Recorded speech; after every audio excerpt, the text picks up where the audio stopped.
Hello everyone, this is Professor Sufyan Beg, professor in the Department of Computer Engineering and principal of the Zakir Hussain College of Engineering and Technology, Aligarh Muslim University, Aligarh.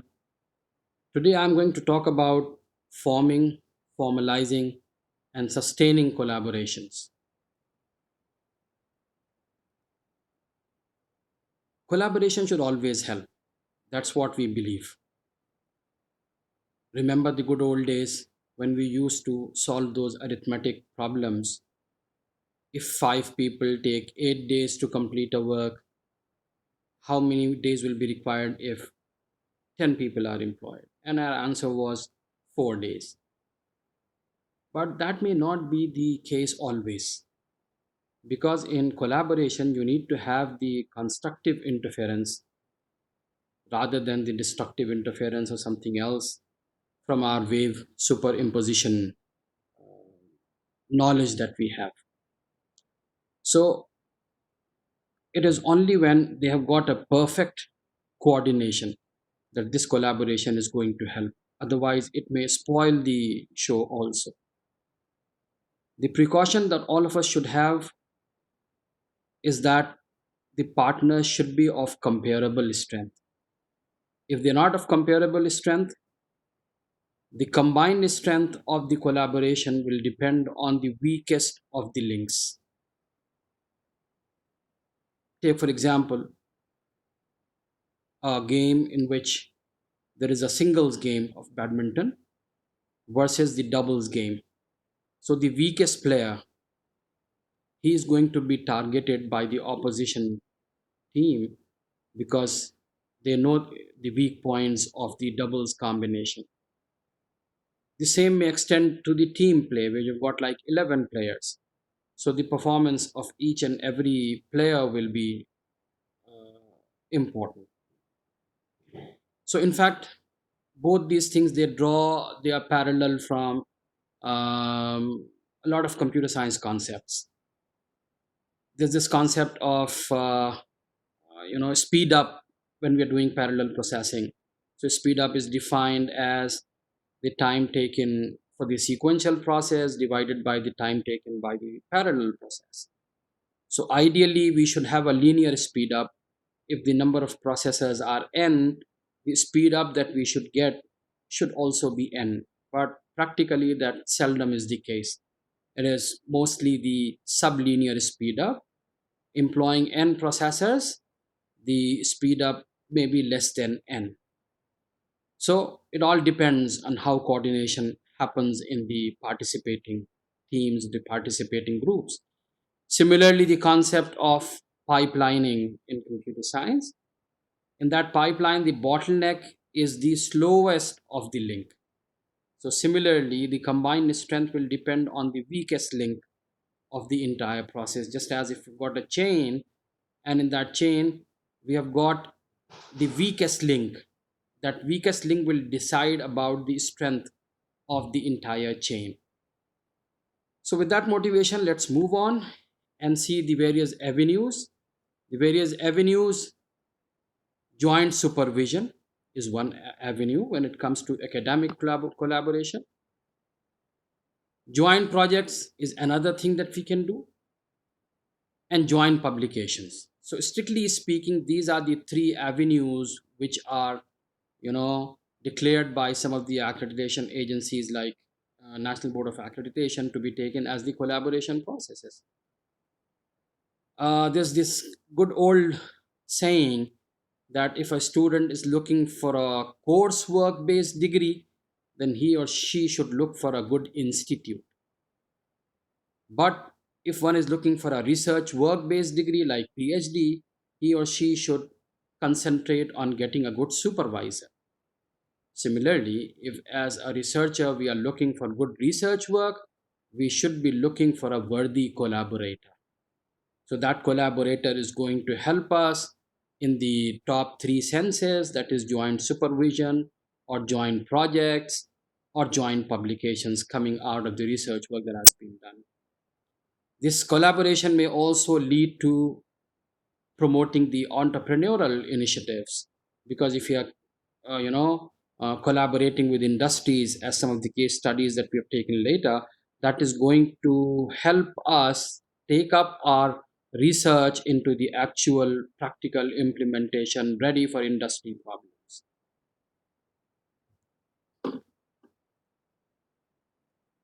Usefulness. Where does collaboration help? Accreditation. A lot of points are gained if we have got good collaborators across the globe. Students exchange, definitely it is going to help us because our students will stand to gain by visiting our collaborating universities, or the students from there visiting us. Anyway, that exchange process is going to help the student community. Similarly, the faculty exchange may be helpful in the sense that it basically comes down to training the trainers themselves. So we are basically training the trainers, and they in turn will train our students. So that will go a long way if you've got a faculty exchange under the collaboration process. Then also we exchange best practices. Every institute may have one or two or more best practices being followed. So the same may be copied in the institutes that are collaborating. For example, in our university, in our engineering college, we have got the book bank system, which at other places is meant only for the SC/ST candidates. But we have extended it to all the students. We charge 15% of the cost of the books, of the textbooks for for the entire semester. So the students find it very easy to get those books for just the 15% cost, and after the semester they return those books. And we on our part, we are able to change those books after 6 7 years when the cost of that book has been realized. So this is something that could be replicated in the institutes who are collaborating with us. The case that I'm going to take up later, the Ohio State University that we collaborate with, there's a good practice, best practice that we have aspired to follow. It is regarding the share of maintenance and innovation budget. At their place, the innovation budget is 30% and maintenance budget is 70%, which is not the case with us yet. The innovation budget that we may be having is like 10 to 15%. And on top of it, Ohio State University is aspiring to reverse this trend, in the sense that they are trying to get 70% going into innovation and 30% going into maintenance. So if that happens, that will be a very good practice for us to follow suit. Then this collaboration, this leads to healthy competition between the collaborators. Like the two famous universities, Stanford and Berkeley. I'll be giving the examples because I've been a postdoc at Berkeley, so I know, there's a very healthy competition existing between these two top class universities. And they definitely that helps them in rising up the rankings by competing with each other. Now, what is the dilemma? The usual dilemma is that the smaller of the collaborating entities, they try to reach out to the bigger one, but it should not be the case always, because the smaller entity may also have something to offer to the bigger entity. It always happens that the lower ranked universities looking up to the higher ranked universities to collaborate with them, whereas the higher ranked universities, they're not looking at them, they are looking at the universities which are at par or even above them. So my point is that bigger to smaller can be seen as, in the first place, a hand holding exercise where the bigger can pull along the smaller one to rise up the ranks. It can also be seen by the bigger of the entity to be an outreach activity where they are out there to help the smaller entity. Then it could also help in the area specific studies. A higher ranked university may not always be the best in every area. The smaller university may have its own specializations to offer, the expertise to offer to the bigger university. Also, one very important point where the bigger entity may look up to the smaller university to help them with is the provision of a better test bed. For example, in medical studies, a smaller university, like in a developing country like India, we have more patients to offer for drug studies. which is not the case in the Western and the American universities. Similarly, social work in a densely populated developing country may lead to better practical results as compared to the already developed and advanced countries, and they may not have that proper test bed. Now, what should be the method? Usually, the trend is that people look for MOU followed by collaborative work. Should that be the case? I think it should be the other way around. The collaboration should be followed by MOU. Let something start, let something happen. The MOU will come on the way, need based. It will depend on, you know, the way things are progressing as far as the collaboration exercise is concerned. It will be pertinent if I raise a question here. Why Silicon Valley is Silicon Valley? Some of the people may say that because of the climate, or the pleasant climate that California has, particularly San Francisco has, or it may be the convenience being looked at by the government, etc., etc. But I think Silicon Valley is Silicon Valley because Stanford and Berkeley are there. These two giant universities, they provide ample startups, they provide ample opportunities for people to flourish their ideas. And so many success stories have emerged out of these two great universities. Unfortunately, in a country, developing country like India, the very best institutes, IITs, IISc, outside the walls of that university, a hawker may not know what this IIT is all about. So the benefits are not, precipitating down to the people, for whom those technologies are being developed. So the credit for Silicon Valley that goes to Stanford and Berkeley. When it comes to research, again, the trend is to have interdisciplinary research, multidisciplinary research, cross disciplinary research, where collaboration becomes inevitable. You are borrowing the ideas from disciplines other than yours. So, definitely, that will require a lot of collaboration. One of the collaborative models is pushed by TechIP, Technical Education Quality Improvement Program, which is the MHRD initiative in India. It is a World Bank funded project, National Project Implementation Unit. They run the show as far as TechIP is concerned. At the Aligarh Muslim University, we had some 15 crore funding for TechIP 2. And so far, we have 8.4 crores for the third phase of TechIP. But in this third phase, the point that I'm trying to emphasize, we have the mentor mentee relationship in the third phase. And for that matter, we are, as the ZH College of Engineering and Technology, we are mentoring the engineering faculty of Baba Ghulam Shah Badshah University, wherein people, they are trying to help the people from the ZHCET, they are trying to help the people with their research, with their teaching, with their development, with their governance. The board of governance of the two places, they have got common members. We borrow members from each other so that we also learn the art of governance. And so many ample ways are there where we collaborate in order to raise up our standards. The role of alumni in collaboration is also very important because these alumni may facilitate collaborations with overseas institutions.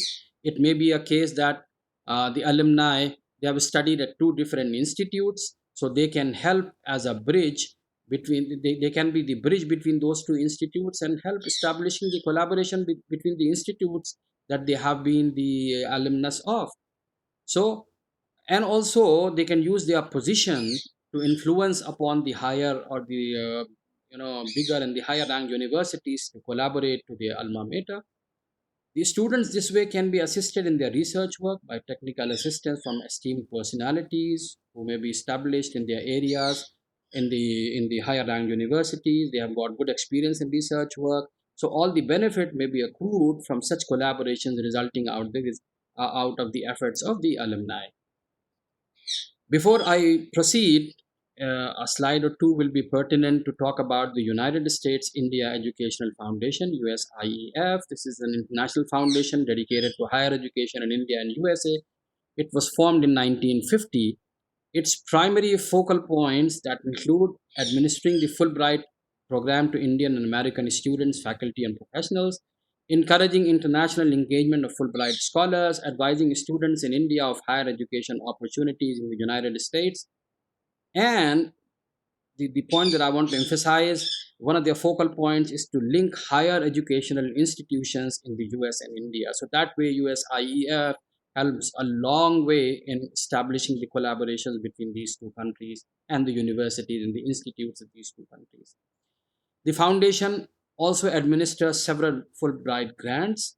Besides that, they have this Herbert Humphrey Fellowship, New Century Scholars Program, Teacher Exchange Program, again, a collaborative part, International Fulbright Science and Technology Award, and the Foreign Language Teaching Assistant Program. So, a lot of activities they carry out. They are headquartered in New Delhi, India. In 2008, another agreement was signed which gave India equal partnership in USIEF, so they are like peers now, and not somebody like a master or subordinate relationship. They are peers, they have equal stake, they are participating at the same level. Now let me take up a few case studies. One of the case studies that I wish to put forward, because that will give an insight about this collaborative process, is the collaboration between the Aligarh Muslim University and the Ohio State University. We have got this Indo-US APJ Abul Kalam Center of Excellence for STEM education, science, technology, engineering, mathematics, education, and research. There's this joint partnership of Ohio State University and AMU, was established in 2013 under Obama Singh 21st Century Knowledge Initiative Award of US Department of State. It was formalized, it has a formalized legal and financial structures. It was named APJ Abul Kalam Center in 2017. Now, what are the noble features? It establishes a joint STEM education and research center at AMU. So, the focus is on both education as well as research. It develops a 2-year program for Indian students to train in teaching these 4 areas, subjects for undergraduate students to conduct state of the art research, and awarding dual degree to select students, one in STEM education at Ohio State University and the research degree at the Aligarh Muslim University. It contributes substantial direct and indirect resources as cost sharing between these two collaborating partners, equal to or exceeding the amount requested from USIEF. So, USIEF is the primary body from where these two draw their strength. So, this includes tuition and fee waiver from OSU for admitted AMU students. It's very difficult for the AMU students to bear the tuition fees for Ohio State University. So through this funding, they are able to pay off the tuition fees for whatever time they spend at Ohio State University. AMU in turn provides the local hospitality to visiting faculty from Ohio State University. They provided boarding, lodging, transport, and all what facilities they require locally, that is provided by Aligarh Muslim University.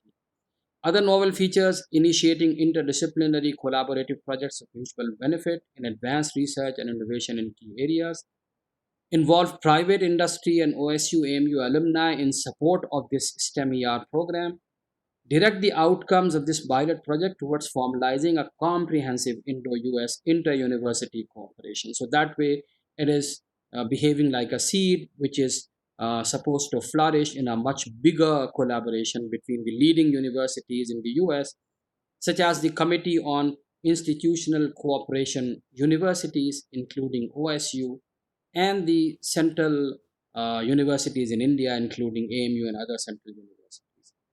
So, prepare a report for submission to governmental agencies to facilitate large scale Indo US collaboration in STEM faculty education, research, and innovation. So, one should not see this as just the AMU OSU collaboration, but it is a larger perspective that we are looking at, starting from the humble beginning that we have done. What are the benefits to AMU and OSU through this collaboration? Powerful impetus to activities in STEM fields at AMU across many departments and disciplines. OSU shall become a truly global university because this collaboration emerging with a central university from India. Areas of research and expertise for OSU and AMU. These are the areas: spectroscopy, nanotechnology, renewable energy, information technology, environmental sciences, cancer research, mathematical research, educational research, and the list may go on. These are the areas to begin with, and we can explore more areas as we go by. The tangible outcomes after the 3 year period of the pilot project, there has to be a comprehensive MOA between OSU and AMU dedicated to the STEM faculty project and wider collaborations in areas of mutual interest. An operational STEM education and research center at AMU involving at least 30 faculty, staff, student members from OSU and AMU. 4 highly trained AMU students in STEM education with MEd from OSU and a doctorate or graduate degree at AMU. So that we are dual degree that we've just now talked about a little while ago. An exchange research program on state of the art sciences and technologies of global importance. So, taking the best of both the worlds. External funding from the US and Indian scientific agencies, that will definitely accrue if we've got a good collaboration working. A final project report, as I just now said, for submission to the Government of India for cooperation between US and Indian universities following the model set forth by the OSU AMU pilot project. So this is more like a pilot project. So that is why we're looking into the nuances of this collaboration. The future plans, this pilot project is designed to lead to a much larger collaboration between the consortia of CIC, we talked just a little while ago, Committee on Institutional Cooperation, universities and major central Indian universities. A new program supported by the US and Indian governments would be proposed as an outcome of the initial phase. The modalities for a future CIC India initiative could comprise of the following elements: follow the contours of the concept note on innovation, universities aiming at world class universities, form an equitable partnership with a consortium of Indian universities with similar aims involving major central universities first and state universities later. So, the aim is to provide collaboration to each and every single university in our country, which is a developing country, India. Continuing with the future plans, build upon existing connections between CIC member universities and Indian universities, standardize accreditation system for joint or dual STEM degree. That is quite often the case where US follows another accreditation system and India follows another accreditation system. So how can we standardize accreditation system so that the dual degrees are accredited seamlessly across the countries and across the states? Enable interested faculty members in each CIC Indian University partnership to develop common curriculum. So that will definitely standardize our curricular aspect as well. Provide administrative oversight of common education and research programs by partner universities. Constitute a CIC India STEM board to oversee the implementation of the above elements. So all these are things are realized. There should be a board that sees to it. So initial phase is suggested based on the dual degree alternative. The joint degree option can be explored later by taking account of programmatic considerations of the envisaged consortia of institutions.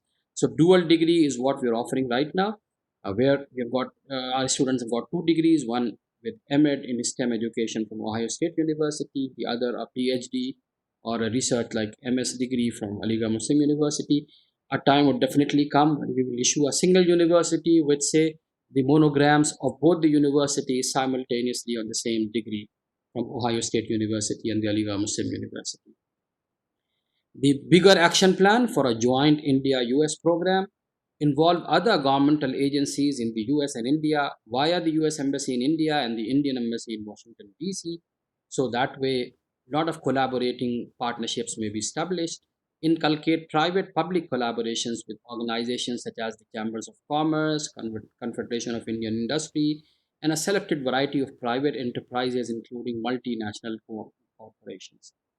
Establishing joint centers for innovation and research at Indian institutions with multilateral participants such as Indian universities, CIC universities, Indian government agencies, US government agencies, and Indo US business groups. So that way, this collaboration for this collaborating exercise, the sky is the limit. We can think of each and every collaboration to flourish out of it.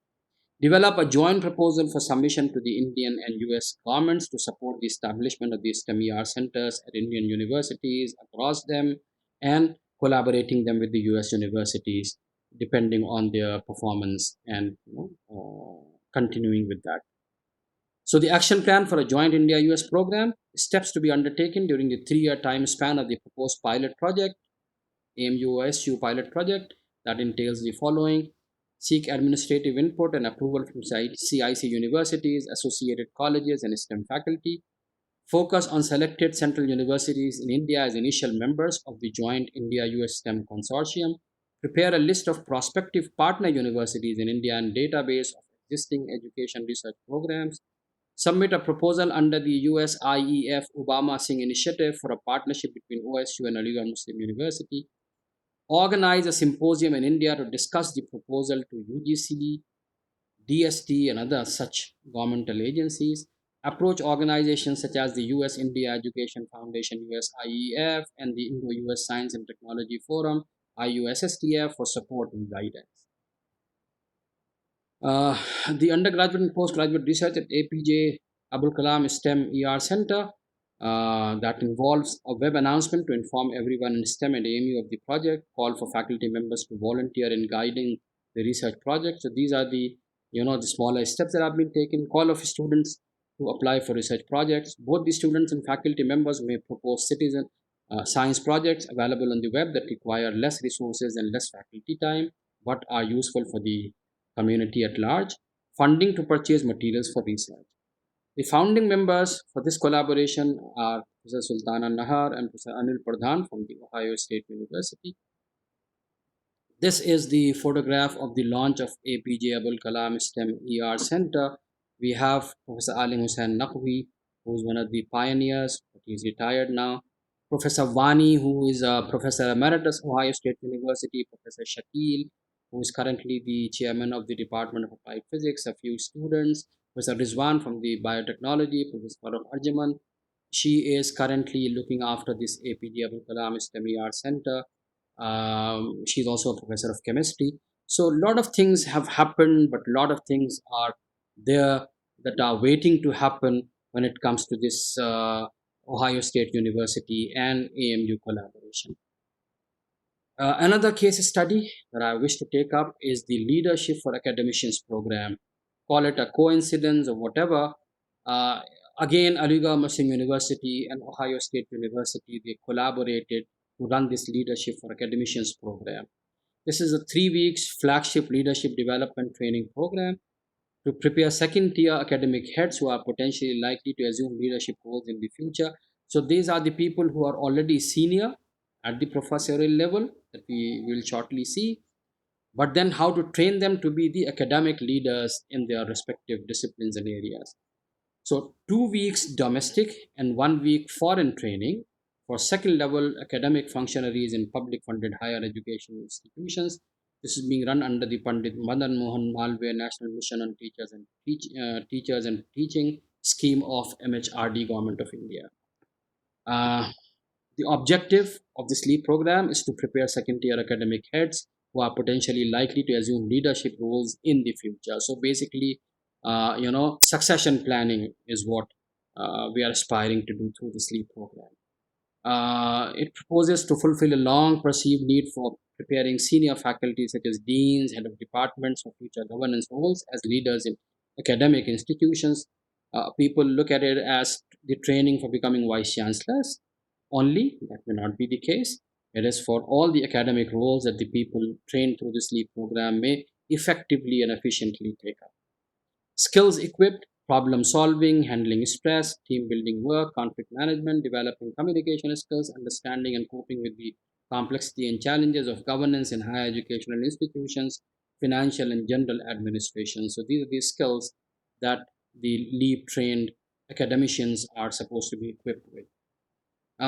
For collaboration under LEAP program, Indian universities have to be top 15 in NIRF rankings, the officially recognized Government of India institutional ranking framework rankings. For foreign universities, top 100 in the standard global rankings.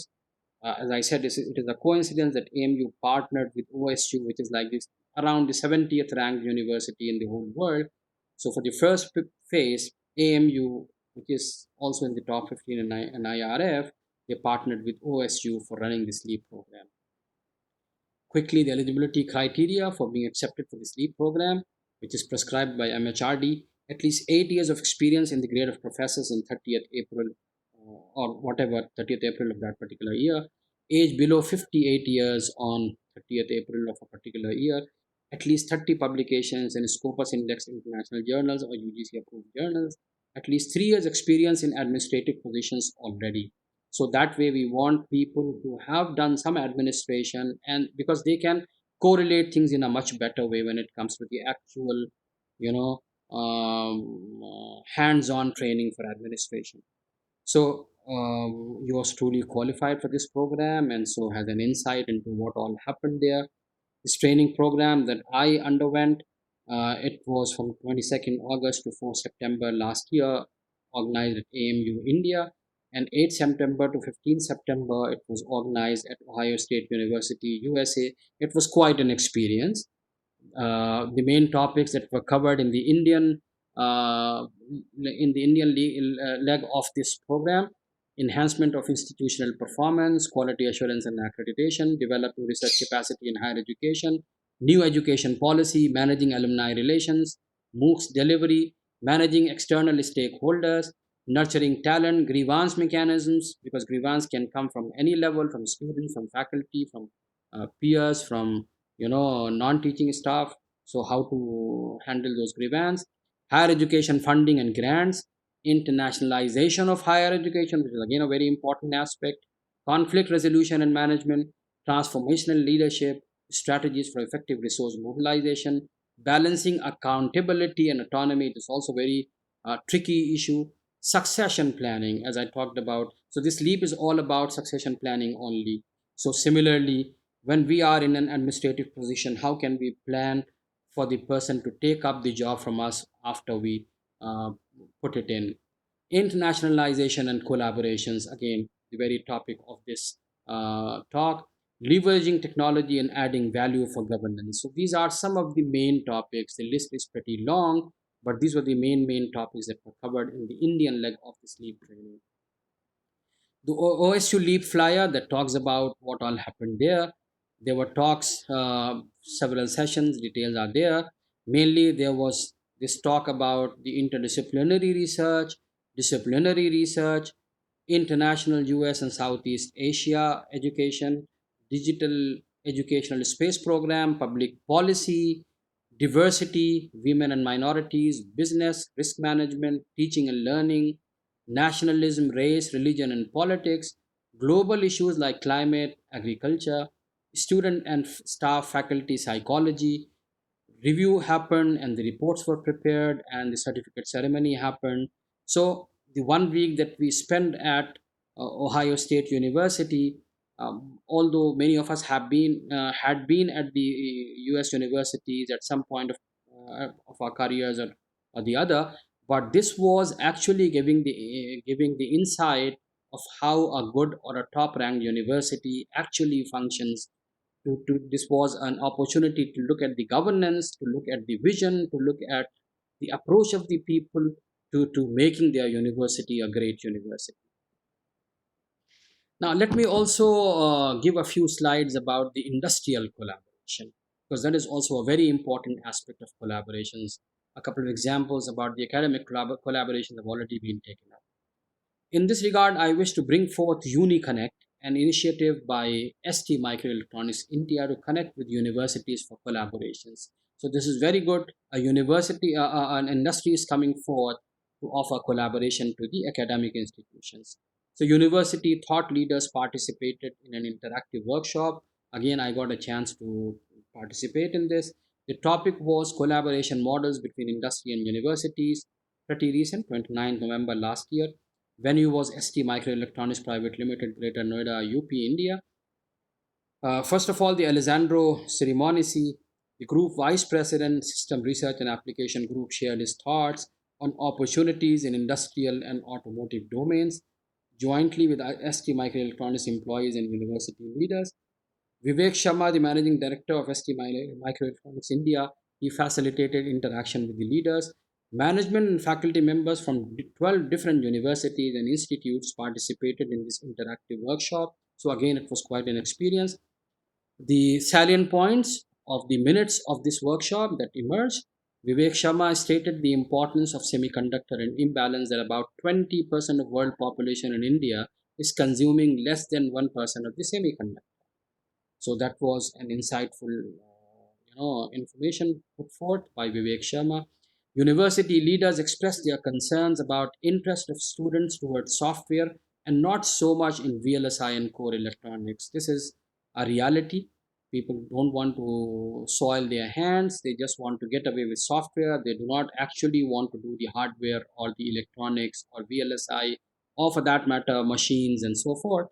So this was a genuine concern from the university leaders, and which is something that the industry cannot afford to do because they have to deliver working models and products.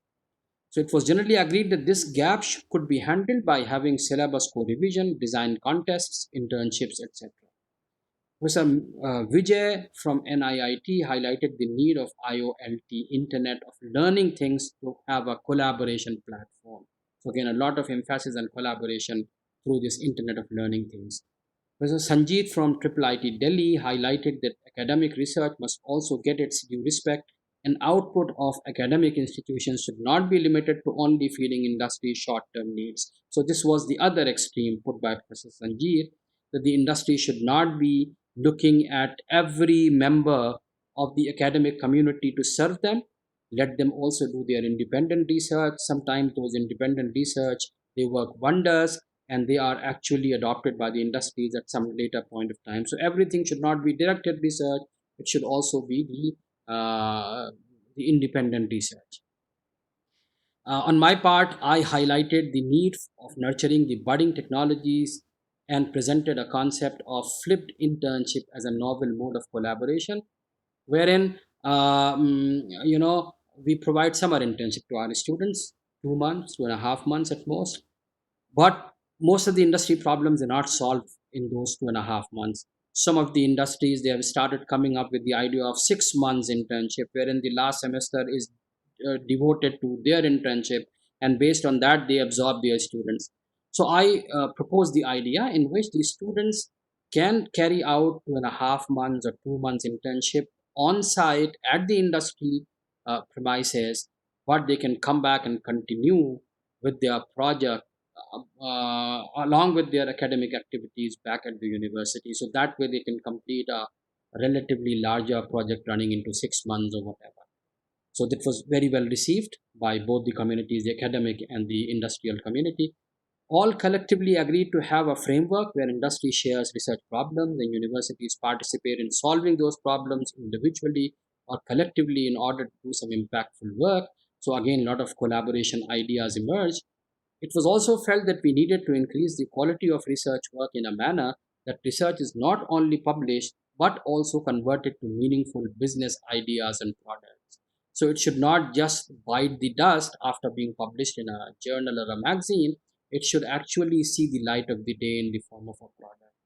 Alessandro shared examples of such collaboration with Italian universities. So again, very insightful how they collaborate with the Italian universities and how can we adopt that model for our Indian universities.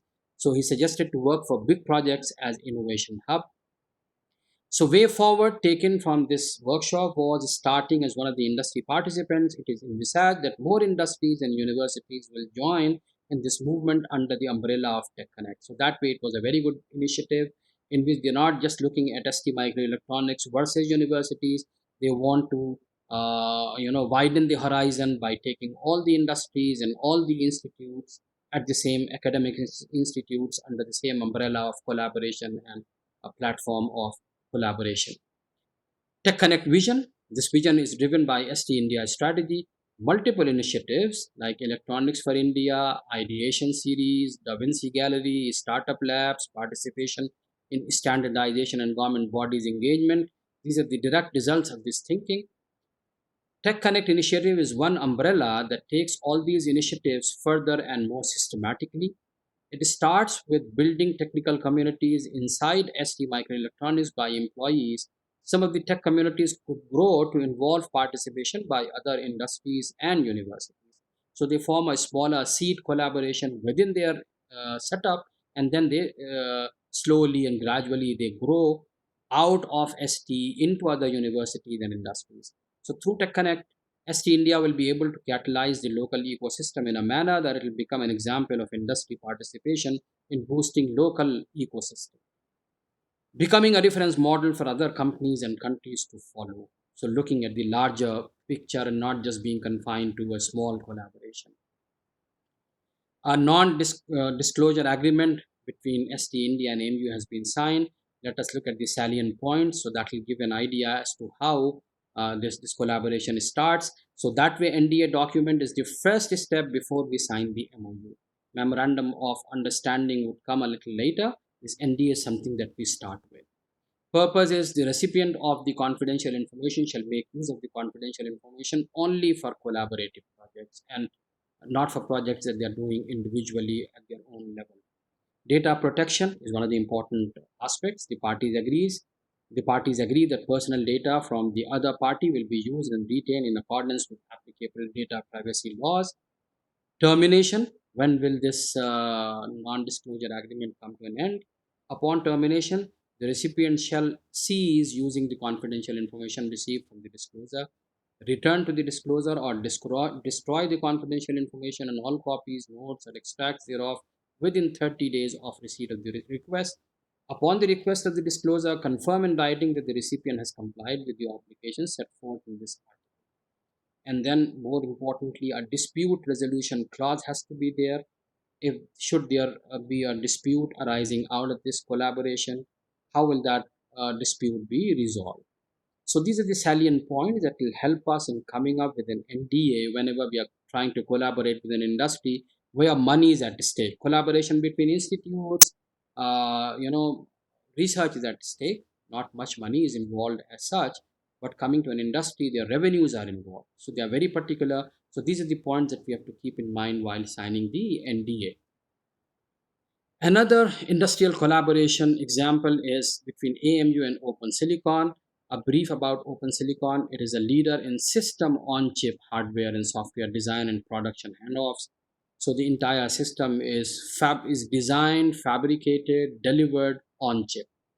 Open Silicon applies an open business model that enables the company to uniquely choose best in industry IP, design methodologies, tools, software, packaging, manufacturing, and test capability. So they are more like off shelf solutions, and have successfully completed more than 350 designs and shipped over 150 million system on chips or application specific ICs, as they are said, as they are called to date. It employs over 250 people in Silicon Valley and around the world. For us, the lucky part was that an AMU alumnus, Tahir Madraswala, joined Open Silicon at its inception to help realize a vision of making ASICs affordable. uh, if we have a little knowledge about VLSI, actually the low cost of the electronic items is primarily because of the bulk uh, produce. Like millions of chips are fabricated in one go, so that brings down the cost. Even though the fabrication cost is high, but it gets divided by the number of chips that are fabricated in one go, so the cost of the chip comes down effectively. But application specific IC, where you are producing one, two, three, 10 ICs for a particular uh, problem or for a particular system, that becomes exorbitantly high. So how to cut down upon the cost? That is one of the prime areas of Open Silicon. So Tahir Madraswala, he helped us in establishing a VLSI design center at the Aligarh Muslim University. The retired workstations from their company, they were good enough for learning at AMU, because even those retired workstations were pretty good.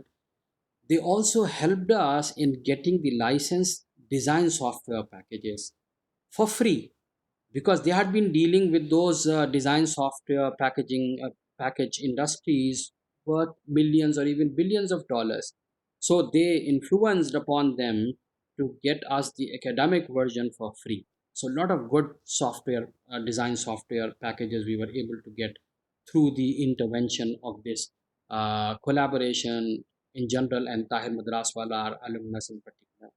So we prepare the progress report on a monthly basis and we share it, what all teaching and learning has taken place. Research has emerged from this VLSI Design Center. They have been pushing us to extend this VLSI education to undergraduate level, the practical aspect of it, and not just keep it to the postgraduate level. So we have immensely gained out of this collaboration with Open Silicon. So, in the end, let me summarize.